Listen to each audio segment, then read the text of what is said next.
Contents of the Made by Mindy 3D Keepsake Kit. Step 1, we have alginate. Step 2, we have plaster.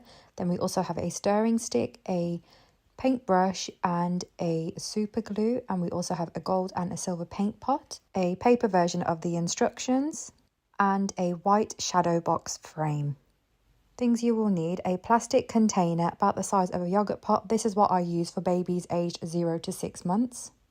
And a container about the size of a margarine pot. This is what I would use for a 0 to 6 month baby foot. A jug that you can mix the material in, and a whisk. Step 1, mixing the alginate. I would recommend using tepid water. Remember, the hotter the water, the quicker the alginate would set. Fill your container 3/4 way full, and this is how much water I would use for 180 grams worth of alginate. Pour the full amount into your mixing jug and pour the full contents of 180 grams worth of alginate powder into this jug. Remember, you have to work relatively quick, but you still have time, so do not panic. Here you can see I'm just going to open the whole packet, start to tip into the jug and whisk. This alginate has a colour indicator, so the bright pink colour means that the material is still workable. Time is of the essence here, so mix this mixture until you have a smooth paste and you're happy that you don't have any lumps in it. Once you are happy with the smooth consistency of this paste, you can pour this mixture back into the container and make sure that you tap the container a few times to make sure that you get rid of any air bubbles. And this is what it should look like before you dip your baby's hand into this container for the mould. This is a position that I have babies in to have a cast made of their hand, and at this point you just wait till the mixture turns white. Repeat step 1, and this time pour your mixture into the margarine size container for the foot mould. This is a position I use to cast baby's foot. Make sure when taking cast that the baby's hand or foot is not touching the container or the sides, as this will ruin the casting impression and the first step of taking your mould. Here, just wait again till it turns white and then gently just pull the foot out and you will see it comes out clear. Step 1 of the casting kit is done, and this is what your moulds should look like. Now on to step 2. I'm going to use cold water this time and measure approximately 100 millilitres of water into this jug. Pour the full contents of step 2, that should be 180 grams of plaster, into the jug and begin to whisk. Whisk this again until you have a nice smooth texture and you don't have any lumps or any bumps in this mixture.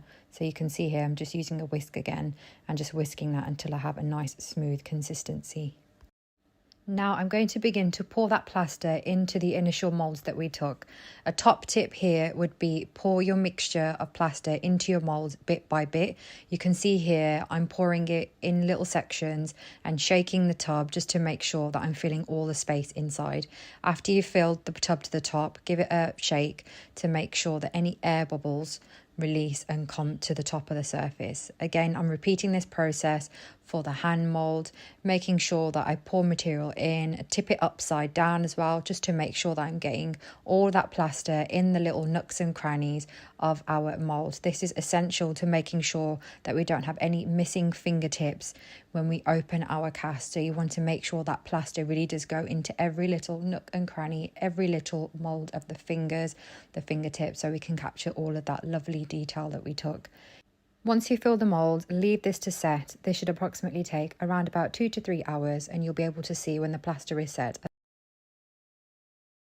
Once the plaster has set, you can see here, you can start to peel away the alginate material to reveal your beautiful cast inside. Be careful when you do this.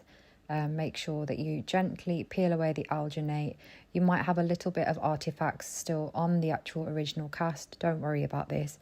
You can use a toothpick to take away some of the artifacts, and once you've finished taking away majority of the material, you can also give it a quick wash under the water. This will not damage your plaster cast, and again, it will just help you remove any of the unwanted material left on your cast.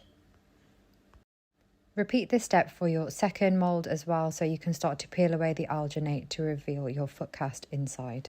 Allow 24 hours for the casts to dry.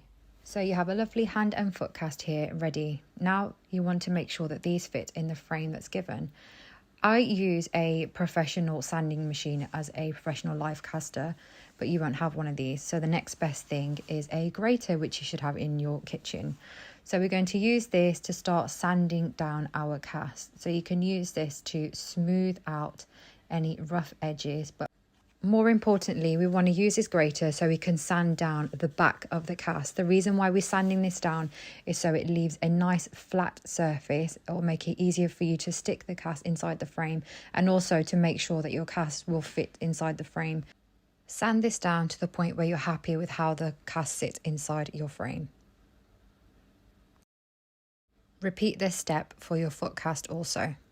You can leave your casts white or choose to paint them gold or silver, and then let this dry for at least about an hour. A professional tip: if you want your cast to have a nice gold or silver shimmery metallic effect, I would recommend this gilding wax, which you can get from Hobbycraft for £4, which is really good value for money. This is really easy to use. You can either use a brush or you can use a sponge. Dip this into the gilding wax and get a good coverage, and then just simply start to rub this along your cast, and you will see the difference that it makes. It gives it a really lovely shimmery metallic coating, and it gives it a really good coverage as well. So you'll see here it will start to add that lovely shimmery effect to your cast, which will give it a really nice finishing touch.